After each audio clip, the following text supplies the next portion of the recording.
नमस्कार मंडळी. श्री स्वामी समर्थ. स्वामी समर्थांबद्दल अनेक लोकांना अनेक अनुभव येतात. अनेक लोकांना स्वामींची प्रचिती देखील होते. स्वामी प्रत्यक्षपणे किंवा अप्रत्यक्षपणे त्यांच्या भक्तांची किंवा अनेक गरजू लोकांची मदत करतात. या व्हिडिओच्या मार्फत लोकांना जे काही अनुभव आले स्वामींबद्दल ते आपण तुमच्यापर्यंत पोहोचवत असतो. आजचा हा अनुभव आहे कल्याणला राहणाऱ्या सुनीता आजींचा. आता ही सगळी गोष्ट मी तुम्हाला सुनीता आजी म्हणूनच सांगणार आहे. नमस्कार, माझं नाव सुनीता. मी कल्याणला राहते. वय वर्ष 75. माझं लग्न वयाच्या 22व्या वर्षी झालं. माझं लव्ह मॅरेज नसून अरेंज मॅरेज होतं. आई बाबांनी ज्या मुलाला पसंत केलं त्यांच्या त्या निर्णयाला कुठल्याही प्रकारचं ऑब्जेक्शन न घेता मी लग्नासाठी होकार दिला. माझं लग्न देखील झालं. माझं सासर सुद्धा कल्याणलाच होतं. त्यामुळे कधीही मी माझ्या नवऱ्याला सांगू शकत नव्हते की जर माझ्याशी भांडलास तर मी माहेरी निघून जाईल. कारण माझं माहेर अक्षरशः 2-3 गल्ल्या सोडूनच होतं. त्यामुळे नवरा बिंदास बोलायचा, हा जा जा, 2 दिवसांनी येशील परत. हा झाला गमतीचा भाग. माझ्या मिस्टरांचं नाव अशोक होतं. आमचा संसार खूप चांगला चालला होता. लग्नाच्या पहिल्या दिवसापासून असं वाटू लागलं की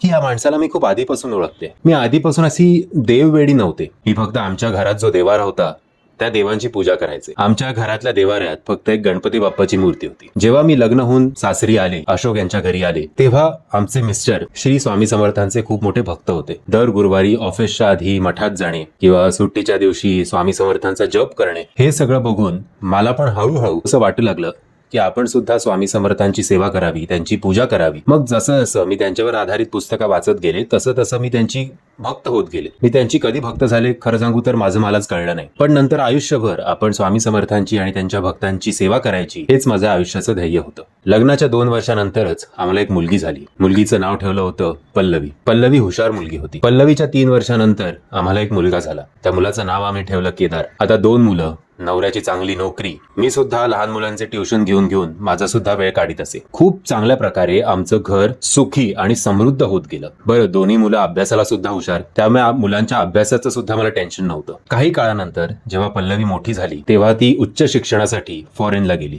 तिकडेच एक दिवस अचानक आम्हाला कळलं की पल्लवीने परस्पर तिकडच्या कुठल्या तरी एका गोऱ्या मुलाबरोबर लग्न पण करून टाकलंय. आम्हाला तिने ही बातमी व्हिडिओ कॉलच्या मार्फत दिली. मला पल्लवीबद्दल अशी काही कंप्लेंट नाहीये, पण एवढा पटापट निर्णय घ्यायची काही गरज होती का? कारण माझ्या मिस्टरांचं दोघांचंही स्वप्न होतं की आपण आपल्या दोन्ही मुलांचं लग्न जे आहे ते खूप थाटामाटात करायचं. पल्लवीसाठी तर माझ्या मिस्टरांनी डेस्टिनेशन वेडिंगचे अनेक प्लॅन्स सुद्धा बनवले होते. असो, ते प्लॅन्स काही वर्कआउट झाले नाहीत आणि पल्लवी आता काय आमची तिकडे सेटल झाली. त्यामुळे आपल्याला एक मुलगी आहे याची आठवण आम्हाला फक्त आणि फक्त व्हिडिओ कॉलच्या मार्फत व्हायची. मला बाकी पल्लवीकडनं अशी काही कंप्लेंट नाहीये, कारण ती नेहमी आमच्या कॉन्टॅक्टमध्ये असायची. तिकडे राहून आम्हाला थोडेफार पैसे सुद्धा ट्रान्सफर करायची. सो असं नाहीये की तिकडे राहिल्यानंतर तिने आमच्याशी पूर्णपणे कॉन्टॅक्टच तोडले. आता केदारच्या लग्नाची वेळ आली होती. मी आणि माझ्या मिस्टरांनी केदारसाठी मुलगी शोधणं सुरू केलं. मी स्वामींच्या ज्या मठात जायचे तिकडे माझी चांगली मैत्रीण झाली होती. त्या मैत्रिणीला एक मुलगी होती. मला खूप दिवस असं वाटत होतं की हीच आपली घरातली सून व्हावी. पण पल्लवीसारखंच एक दिवस अचानक केदार घरी आला, ते त्याच्या बायकोला घेऊन. ते दृश्य बघून मी आणि माझे मिस्टर पुन्हा एकदा हादरलो. त्या बायकोचं नाव होतं सुझन. आता आम्ही असे धर्म मानत नाही, पण एकदम एक ख्रिश्चन मुलगी आपल्या मराठी वातावरणाशी आणि सगळ्याशी कशी काय ऍडजस्ट होणार हे काही आम्हाला कळेना. पुन्हा एकदा आम्ही असा विचार केला होता दोघांनी की पल्लवीचं नाही तर नाही, केदारचं लग्न आपण चांगलं थाटात करूया. तर हा सुद्धा दारात मुलगी घेऊन आला म्हटल्यावर आमचं तेही स्वप्न पूर्ण झालं नाही. मी आणि माझे मिस्टर दोघेही स्वामींच्या चरणी गेलो आणि सांगितलं की चला, आमच्या दोनही मुलांना आता त्यांचे योग्य साथीदार मिळालेत. आता आमच्याप्रमाणेच ते देखील त्यांच्या संसारात सुखाने नांदू देत. बस. केदारच्या लग्नाला 2-3 आठवडे झाले होते. हळूहळू त्या मुलींनी स्वतःचे रंग दाखवणे सुरू केले. अरे, हे पेंटिंग इकडे असं कशाला आहे, हा सोफा इकडे असा कशाला आहे, तो टीव्ही इकडे असा कशाला ठेवलाय. जेव्हा केदार बोलत असे की हे पेंटिंग जे आहे ती बाबांची आवड होती, सोफा आईने इकडे ठेवला होता, टीव्ही अमुक यांचं डिसिजन होतं, तेव्हा ती लगेच आमचे डिसिजन सोडून नाही हे पेंटिंग चांगलं नाही, आपण नवीन पेंट करूया, हा सोफा इकडनं तिकडे शिफ्ट करू, हा टीव्ही इकडनं त्या रूम मध्ये आणूया, असं करत करत ती हळूहळू केदारला स्वतःच्या तालावर नाचवू लागली. माझ्या मिस्टरांना हे सगळं काही पचत नव्हतं. माझ्या मिस्टरांचे आणि माझ्या सुनेचे सतत या गोष्टीवर भांडणं व्हायची. मी त्या दोघांना शांत करण्याचा प्रयत्न करीत असे, पण काही केलं ती भांडणं थांबतच नव्हती. केदार घरी आल्यावर माझी सून त्याचे कान भरायची. मग केदार आणि बाबांमध्ये भांडणं व्हायची. ही सगळी भांडणं सोडता मला खूप कंटाळा आला होता. माझे मिस्टर देखील खचत चालले होते. हळूहळू त्यांची तब्येत बिघडत जात होती. डॉक्टरांनी त्यांना पूर्णपणे आराम करायला सांगितलं. थोडंही स्ट्रेस घेऊ नका, नाही तर तुमच्या तब्येतीवर बेतेल असं सुद्धा डॉक्टरांनी सांगितलं होतं. पण एक दिवस मात्र सुझॅननी कहर केला. त्यांनी आमच्या घरात असलेल्या, आमच्या देव्हारात असलेल्या आमच्या स्वामींना बाहेर काढण्याचा प्रयत्न केला. त्यावेळी मात्र माझ्या आणि सुझॅनमध्ये खूप कडाक्याचं भांडण झालं. आमचा आवाज ऐकून शेजारचे सुद्धा आमच्या घरी आले, पण सुझॅन काही केले ऐकत नव्हती. ज्या वेळेला केदार घरी आला, त्यांनी हे सगळं पाहिलं. त्यानंतर केदार जसा वागला ते बघून माझ्या मिस्टरांना खूप मोठा धक्का बसला. माझ्या मिस्टरांना कशाला, मला सुद्धा कधी आयुष्यात वाटलं नव्हतं की केदार स्वामींना बाहेर काढण्यासाठी त्याच्या बायकोच्या होला हो करेल. केदार आणि त्याच्या बायकोने या स्वामींच्या मूर्तीला घराबाहेर काढण्याचा निर्णय घेतला. त्याच दिवशी हे सगळं बघून माझ्या मिस्टरांना हार्ट अटॅक आला. ते हे जग सोडून निघून गेले. या दोन गोष्टी माझ्यासाठी इतक्या मोठ्या होत्या की आठवडाभर मी कोणाशी नीट बोलत नव्हते, ना खात होते ना पीत होते. मी सतत स्वतःला एकच प्रश्न विचारत होते की काय चुकलं माझं. 30-40 वर्ष मी स्वामींची सेवा केली आणि आज मला हे दिवस बघायला लागतात. आणि नुसते हे दिवस बघायला लागत नाहीये, तर जेव्हा स्वामींना घरातनं बाहेर माझा मुलगा आणि माझी सून काढत होते त्यावेळेला मी आणि माझे मिस्टर काही करू शकलो नाही. आता मी आयुष्यात कधीही स्वामींची पूजा करणार नाही. आणि एवढंच नाही, तर आता आपले बाबा या जगात नाहीयेत. ही गोष्ट पल्लवीला केदारने स्वतःहून सांगितली देखील नाही. पल्लवीला पूर्णपणे अंधारात ठेवलं. 8व्या किंवा 10व्या दिवशी जेव्हा मी जरा शुद्धीत आले तेव्हा मला वाटलं की आता पल्लवीला या सगळ्या गोष्टी सांगायलाच हव्यात. पण तेव्हा माझा मुलगा केदार मला बोलला की अगं आई, पल्लवी आली एअरपोर्टला, तिला आता आपल्याला पिकअप करायला जायचंय. मी म्हटलं ठीक आहे, आता प्रत्यक्षातच भेटणार आहे, ते व्हिडिओ कॉल कशाला करायचा. म्हणून मी केदार सोबत त्याच्या गाडीत बसले. काही अंतरानंतर माझं अशा लक्षात आलं की हा रस्ता एअरपोर्टच्या दिशेने जातच नाहीये. मग केदार मला कुठे घेऊन चाललाय. जेव्हा आम्ही डेस्टिनेशनवर पोहोचलो तेव्हा मला कळलं की केदार मला एका वृद्धाश्रमात नेऊन टाकतोय. आता मात्र हद झाली होती. माझ्यात आत्महत्या करण्या एवढी हिंमत नव्हती, नाही तर कदाचित मी तेही केलं असतं. पण एकाच दिवशी, साधारणपणे एकाच आठवड्यात, माझे मिस्टर, माझं घर, माझे स्वामी सगळे माझ्यापासून लांब गेले होते. वृद्धाश्रमात सुद्धा मी अनेक महिने कोणाशी काहीही बोलत नव्हते. मला जेवढं वाईट स्वामींबद्दल वाटत होतं तेवढाच स्वामींचा राग सुद्धा येत होता. मला असं वाटायचं की स्वामी कधीही कोणाबद्दल काहीही वाईट घडू देणार नाहीत.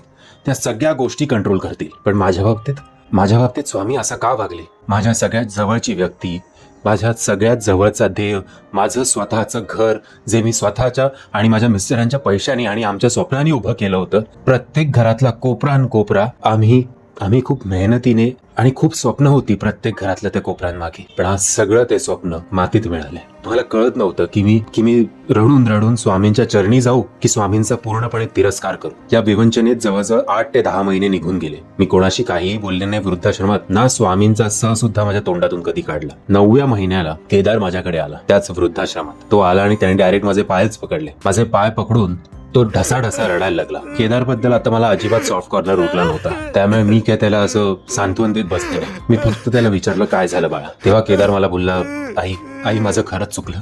तू आत्ताच्या आत्ता घरी चल. तुला आणि स्वामींना घरातनं काढणं ही सगळ्यात मोठी चूक होती माझी. आत्ता कळलं का बाळा? छान. असं काय झालं की तुला चुकीचा साक्षात्कार 8 ते 10 महिन्यानंतर झाला. तेव्हा केदार मला बोलला की आई सुझॅन मागच्या महिन्यात एका कार ऍक्सिडेंट मध्ये गेली. ती गेल्यानंतर मला कळलं की या घरात मी किती एकटा येते. या घरातला प्रत्येक कोपरा मला तुझी आणि बाबांची आठवण करून देतो. मी एकटा त्या घरात नाही राहू शकत. आई तू आत्ताच्या आत्ता घरी चल. मी पल्लवीला सुद्धा सगळं खरं सांगितलंय आणि पल्लवी उद्या भारतात येते, आपल्या घरी येते. पण आई, ते घर तुझ्याशिवाय अपूर्ण आहे का? चल तू आत्ताच्या आत्ता माझ्याबरोबर घरी चल. मी येईन घरी. पण स्वामींचं काय करणार आहेस? स्वामींचं? अगं स्वामींना आणलंय मी घरी. तू स्वामींना आणलंयस? बरं, अजूनही तुझी अक्कल ठिकाणावर येत नाहीये बाळा. चल घरी चल. घरी गेल्यावर या माझ्या नालायक मुलांनी सगळ्यात आधी स्वामींना कुठे ठेवलंय ते मी बघत होते. तर स्वामी देवारात नव्हते, कुठेतरी शोपीस म्हणून एका टिपॉयवर ठेवले होते. ते दृश्य बघून इतके महिने जे काही माझ्या मनात साचलं होतं ते सगळं केदारवर बाहेर आलं. मी केदारला एक जोरात थोबाडीत मारली. त्याला सांगितलं, आत्ताच्या आत्ता या घरातनं चालतं व्हायचं. पुन्हा मला कधी तोंडही दाखवायचं नाहीस. निघ इकडनं. दुसऱ्या दिवशी पल्लवी आली. पल्लवीला या सगळ्या गोष्टींची काहीच कल्पना नव्हती. इतके दिवस, इतके महिने केदारने तिला अंधारात ठेवलं होतं. माझा फोनही माझ्याकडे नव्हता, त्यामुळे पल्लवी माझ्याशी सुद्धा कॉन्टॅक्ट करू शकत नव्हती. पल्लवी तेव्हा 8 महिने प्रेग्नेंट होती. मी तिला बोललो, अगं वेडी आहेस का? अशा प्रेग्नन्सीमध्ये एवढा विमान प्रवास कोण करतं? त्या पल्लवी मला बोलली, आई मला कालच या सगळ्या गोष्टी कळल्यात. माझा भाऊ इतका नालायक निघेल याची मला अजिबात कल्पना नव्हती. मी स्वामींचं नाव घेतलं आणि त्यांना सांगितलं की आता माझ्या बाळाची जबाबदारी तुमची. मी 20 तासांचा प्रवास करून घरी जाणार आहे. प्लीज माझ्या बाळाला काहीही होऊ देऊ नका. जावयांनी सासूबाईला अगदी नमस्कार केला. सासूबाई म्हणजे सुनीताताई म्हणाल्या, अरे वा, परदेशातल्या लोकांना भारतीय संस्कृतीची जाणीव आहे, पण आपल्या पोराला असो. आता तुम्ही आलाय तर तुम्हीच स्वामींना देवारात ठेवा आणि स्वामींची पूजा करा. काही महिन्यांनी पल्लवीला एक मुलगा झाला. पल्लवीने तिच्या नवऱ्याला विचारलं काय नाव ठेवूया याचं. तेव्हा तो परदेशी नवरा बोलला, आजपासून याचं नाव स्वामी. हर शंकर नमामि शंकर शिव शंकर शंभो श्री गिरिजापती भवानी शंकर शिव शंकर शंभो. आणि अशा प्रकारे त्या मुलाचं नाव स्वामी ठेवण्यात आलं. सुनीताबाईंना असं वाटतं की त्यांचा एक मुलगा त्याच्या कर्मामुळे लांब गेला, पण लगेचच स्वामींनी सुनीताबाईंच्या घरात नातवाच्या रूपाने प्रवेश केला. आज सुनीता आजी खूप खुश आहे. मंडळी, आपलं आयुष्य कधीही स्टेडी नसतं. आयुष्यात जेवढे चांगले प्रसंग येतात तेवढ्याच किंवा त्याच्यापेक्षा जास्त वाईट प्रसंगांना आपल्याला सामोरं जावं लागतं. कारण संकट जेव्हा येतात ती एकटी येत नाहीत, ती हातात हात घालून येतात आणि जाताना मात्र एकटी जातात. त्यामुळे संकटांचा काळ आपल्याला खूप मोठा वाटत असतो, पण या काळात आपण आपल्या गुरूंना कधीही विसरता कामा नये. आज नाही तर उद्या कधी ना कधी ते तुमच्या मदतीला स्वतःहून धावून येणारच. तुम्हाला सुनीता आजींचा हा अनुभव कसा वाटला हे आम्हाला कमेंटच्या माध्यमातून कळवा. आणि तुमच्याकडे एखादी अशी गोष्ट असेल तर माझ्या ईमेल आय ची लिंक मी खाली डिस्क्रिप्शन बॉक्समध्ये देतोय. तुमचा अनुभव त्या ईमेल आय वर माझ्याशी शेअर करा. मी तुमचा अनुभव सुद्धा या चॅनलवर नक्कीच शेअर करेन. श्री स्वामी समर्थ. दिगंबरा दिगंबरा श्रीपाद वल्लभ दिगंबरा.